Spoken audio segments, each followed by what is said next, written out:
Assalamualaikum warahmatullahi wabarakatuh. Perkenalkan, nama saya Muhammad Ren Akilah, mahasiswa Agroekoteknologi Fakultas Pertanian Universitas Jambi.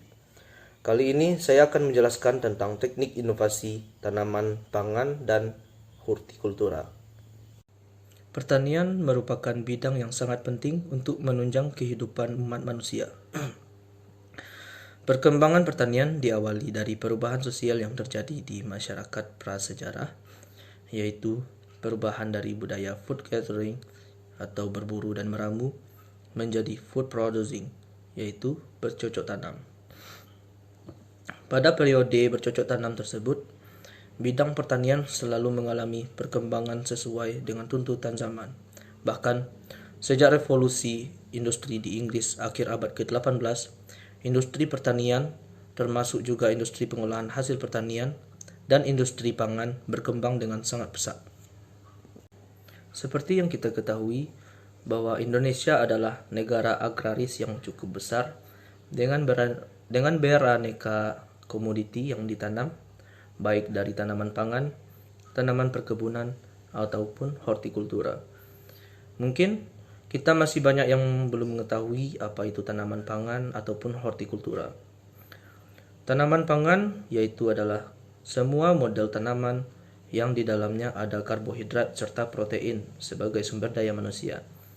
Tanaman pangan bisa juga disebut sebagai tanaman paling utama yang dikonsumsi manusia sebagai makanan untuk memberikan konsumsi daya untuk badan. Umumnya, tanaman pangan yaitu tanaman yang tumbuh dalam jangka waktu semusim.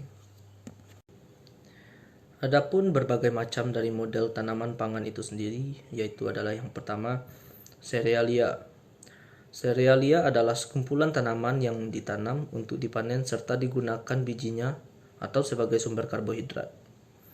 Beberapa besar serealia termasuk juga dalam anggota suku padi-padian yang umum dikatakan sebagai serealia sejati. Tanaman serealia yang banyak dikonsumsi manusia diantaranya padi, jagung, gandum, gandum durum, jelai, haver, serta gandum hitam. Yang kedua adalah biji-bijian, yaitu adalah semua tanaman penghasil biji-bijian yang di dalamnya terdapat karbohidrat dan protein. Tanaman biji-bijian yang kerap kita konsumsi diantaranya adalah seperti kedelai, kacang tanah, serta kacang hijau. Yang ketiga adalah umbi-umbian. Tanaman pangan berikutnya adalah berasal dari tanaman umbi-umbian, yaitu adalah tanaman yang ditanam untuk dipanen umbinya lantaran di dalam umbi tersebut terdapat kandungan karbohidrat untuk sumber nutrisi untuk badan. Tanaman umbi-umbian yang umum digunakan manusia diantaranya adalah seperti ubi kayu atau singkong, ubi jalar atau muntul, talas, wortel, kentang, ganyong, dan sebagainya. Berikutnya saya akan menjelaskan tentang apa itu tanaman hortikultura. Hortikultura berasal dari bahasa Latin yaitu adalah hortus yang artinya tanaman kebun, serta kultura yang berarti budidaya. Jika dipadukan kedua suku kata tersebut, maka akan terbentuk tanaman hortikultura yaitu adalah budidaya tanaman perkebunan. Tetapi pengertian itu belum melukiskan hortikultura yang sesungguhnya. Oleh karena itu, hortikultura di dalam perubahannya difungsikan dengan cara yang lebih luas, bukan cuma untuk budidaya di kebun. Jadi bisa disimpulkan hortikultura adalah satu di antara cabang dari agronomi, tetapi sedikit berlainan dengan agronomi. Lantaran hortikultura menitik beratkan pada budidaya tanaman buah, tanaman bunga atau tanaman hias, tanaman sayuran, serta tanaman obat-obatan. Ciri yang lekat pada tanaman hortikultura ini adalah produknya yang berbentuk perishable atau gampang rusak lantaran segar atau fresh. Adapun beberapa jenis dari tanaman hortikultura, yaitu diantaranya adalah yang pertama, tanaman buah. Tanaman buah adalah semua bentuk tanaman yang ditanam serta dipanen untuk diambil buahnya. Tanaman ini adalah tanaman yang musiman, lantaran setiap saat berbuah, tetapi pohonnya bisa hidup belasan sampai beberapa puluh tahun hingga alami fase penurunan kualitas serta jumlah produksi buahnya. Terkecuali itu, ada juga model tanaman buah yang cuman bisa sekali berbuah dalam periode hidup tanaman tersebut seperti semangka dan melon.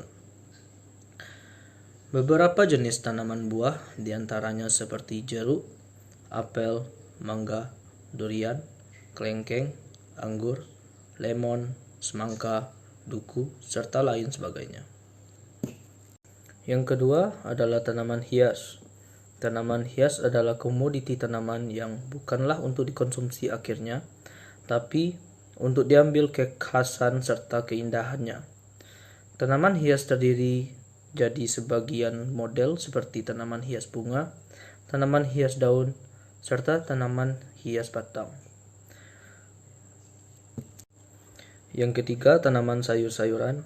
Tanaman sayur-sayuran adalah bahan pangan yang datang dari tumbuhan yang beberapa besar mengandung kadar air yang tinggi, serta dikonsumsi baik dalam situasi segar ataupun sesudah diproses dengan cara minimum. Beberapa jenis sayuran diantaranya seperti kangkung, sawi, bayam, tomat, seledri, dan lain sebagainya.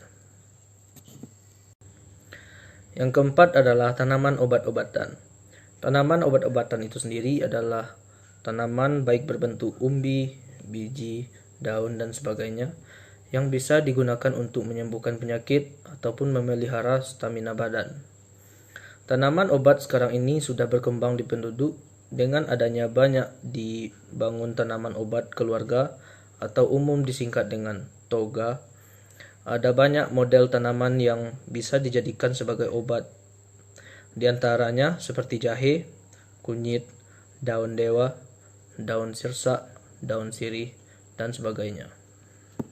Selanjutnya kita masuk pada metode inovasi. Metode inovasi merupakan sekumpulan proses yang menggunakan teknik dalam inovasi.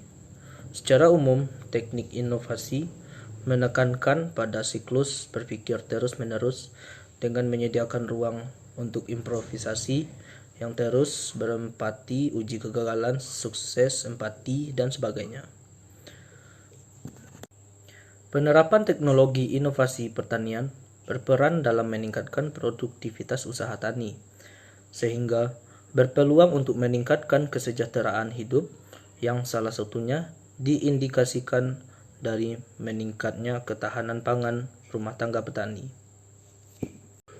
Inovasi teknologi pertanian berperan penting dalam meningkatkan produktivitas pertanian, mengingat bahwa peningkatan produksi melalui perluasan lahan atau ekstensifikasi sulit diterapkan di Indonesia.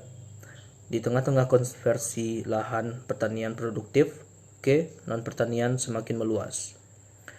Petani sebagai ujung tombak pembangunan pertanian berperan sangat penting dalam meningkatkan produktivitas hasil pertanian, mengingat bahwa petani sebagai pelaku utama pertanian. Inovasi teknologi pertanian tidak akan ada manfaatnya jika petani tidak menggunakannya. Oleh karena itu, pengadopsian inovasi teknologi ini oleh petani penting guna meningkatkan produktivitas petani.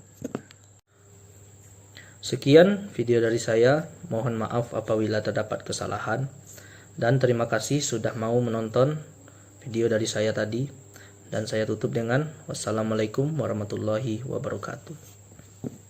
Pengembangan dan pemanfaatan ilmu pengetahuan dan teknologi menjadi landasan pokok agar pembangunan nasional dapat memberikan kesejahteraan rakyat lahir dan batin yang setinggi-tingginya, termasuk pembangunan sektor pertanian di bidang pangan.